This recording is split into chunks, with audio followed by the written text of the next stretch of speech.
But I want to start this out by thanking our allies that showed up in the legislature, and then just others that took the time to be here. And I most importantly want to thank the overwhelming majority of members of law enforcement that go to work every day and do a job none of us would sign up for, even if it was 3 times the salary. They put themselves at risk every day. Situations change in an instant and they have to make life and death decisions. We know that. We aren't here because of the good and honorable and culturally competent and de-escalation able officers. We're here for the other ones that we all, forget about law enforcement, think about every job you've ever had. You know that in your job there's 10% of people that just show up and get a paycheck and don't care about what they're doing, right?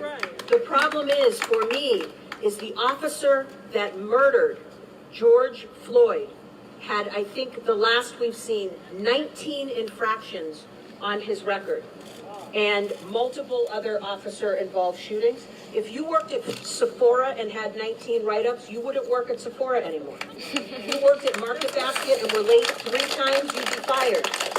And I am reminding you that law enforcement is the only branch of our government, which all of our taxes pay for, that they have the right to kill, to use lethal force without any oversight. They don't have to stop and call a hotline. They don't have to do anything. And then it's the DAs that come in afterwards, the ones that at least have a spine and see whether that shooting was justified or reasonable. So I am not only going to let you yell at law enforcement right now, because my job is just as equally as important, and you have seen an epic failure of prosecutors across the country in not standing up and holding people accountable.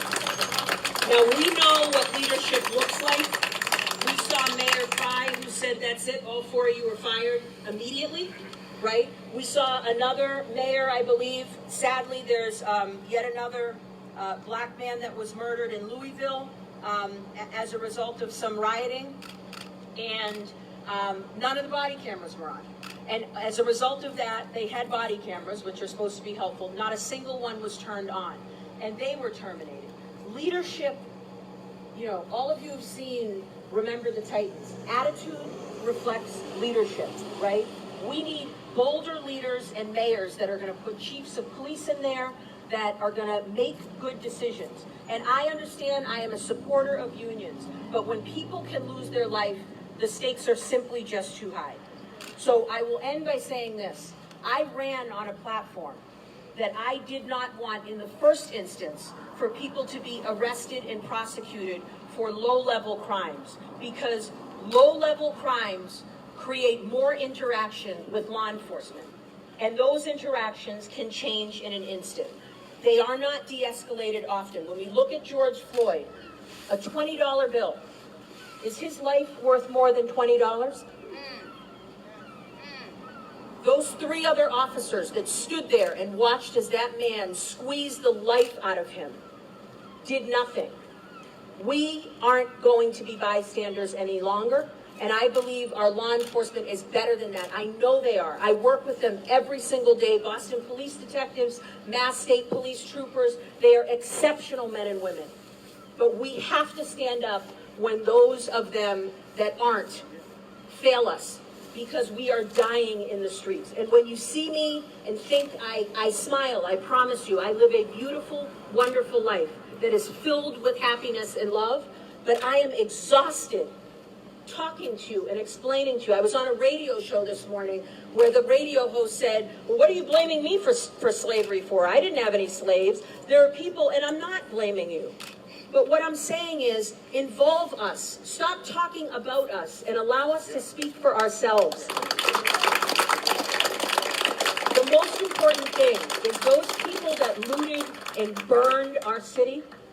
We had 3 different sessions going in the Boston Municipal Court. The judiciary is involved and active in this. My office is prosecuting those people. And I don't know whether that was just pure pain or just interlopers that came here to destroy, but they will be held accountable. and I walked on Newbury Street and saw beautiful businesses that were looted and raided. We will not stand for that. They will be held accountable. But insurance gets that glass fixed, and insurance gets those clothes replaced. I want you to look at George Floyd's mother and tell her, when does he get to come back? Or Ahmaud Arbery, or Tony McDaniel. We don't get those people back. I can tell you, out of the most horrific situations, often we see the most amazing changes and improvements, and it is very dark right now. But I am ever optimistic that we are going to get through this and be even better. Thank you.